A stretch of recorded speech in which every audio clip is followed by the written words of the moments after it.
Hello everyone, welcome to Differential. My name is Tina Yuan. So today I'm going to introduce a book which is called 10 Lessons for a Post-Pandemic World, written by Zakaria. And he is a host from CNN. And so today I'm going to start from the lesson 1 of why the pandemic broke up. And in this very first chapter, that Zakaria mentioned that bat actually is the animal who will carry the virus and bacteria because it was the host to carry all these kind of things. And so because bat had the highly immune system and defense mechanism, and bat is the animal that easy to gather in together and in a large number, proximity to one another, and it was a perfect breeding ground for viral transmission. And also this is related to another issue, destruction of their habitats, because when the animal, because for example like bats, before they all live in cave, and when the habitat being destroyed, they have to maybe move to a farm, like those places that near human, but because the home are being destroyed, so that is also one of the problem of the overnumber of the human being growing up. So those things are related. So it was nothing to do with because the bats are the carrier of the virus, but it also had the problem of the population growing up all around the world. So from this lesson 2, it was talk about the quantity of government, but the quality.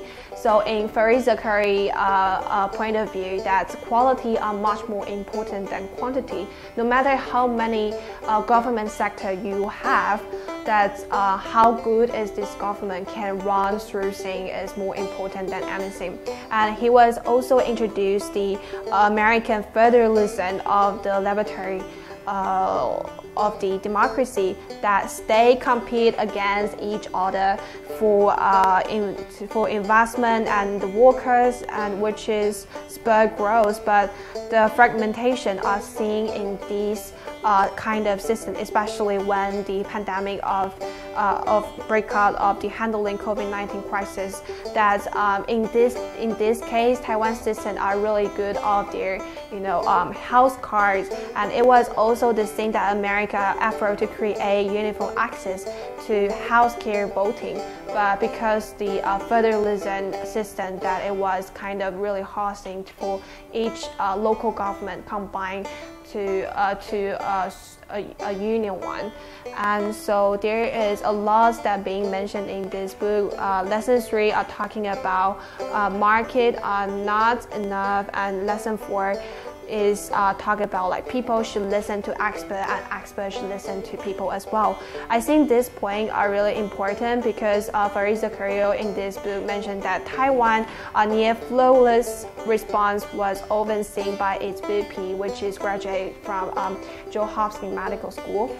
And so there is a really interesting figure that I'm going to share, that it was saying that in late 1990, Taiwan had 70% of ministers postgraduates from the American university, which is dominant of the 60%. So it was really interesting to listen and follow the instruction to experts, but sometimes people are unwilling to follow because maybe we have our kind of way, and experts don't listen to people because they think they have to follow some kind of theory. So actually, both sides have to take the advice and listen to each other are the key point that Zakaria point out in this chapter. And there is another quote related to digital and the Aristotle word, right? That we are social animal, and there is also the inequality will get worse, and the world is becoming bipolar, something like about economy and political science. And if you are interested on those related issues, that you probably have to buy this book, because it was not only talk about the post-pandemic world what's going on, but it was also have lots of lots of things that happened recently in this world that you can really read into it and focus on like what's going on and where is the career point of view. So this is today differential. I hope you guys will like it. Thank you.